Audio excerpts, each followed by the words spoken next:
અને હવે વાત નોકરિયાત વર્ગમાં છે।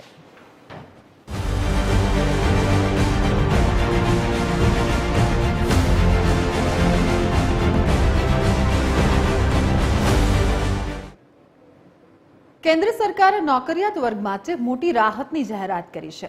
ઈપીએફઓએ પ્રોવિડન્ટ ફંડના નિયમોમાં ફેરફાર કરીને ઘર ખરીદવાનું સરળ બનાવ્યું છે। હવે તમે તમારા પીએફ ખાતામાંથી 90% સુધીની રકમ ઘર ખરીદવા, બાંધકામ કે પછી હોમ લોનની ચૂકવણી માટે ઉપાડી શકો છો। આ માટે ઓછામાં ઓછા 3 વર્ષની સેવા અને ₹20,000થી વધુ પીએફ બેલેન્સ જરૂરી છે। ખાસ વાત એ છે કે આ સુવિધા હવે એકવાર જ નહીં પરંતુ 2 વખત ઉપલબ્ધ થશે। घर खरीदवा અને 5 વર્ષ પછી રિપેરિંગ માટે આ ઉપરાંત કેવાયસી પ્રક્રિયા સરળ બનાવવામાં આવી છે અને આધાર સાથે લિંક હશે તો એમ્પ્લોયરની મંજૂરી વગર પણ ઓનલાઈન ઉપાડ શક્ય બનશે।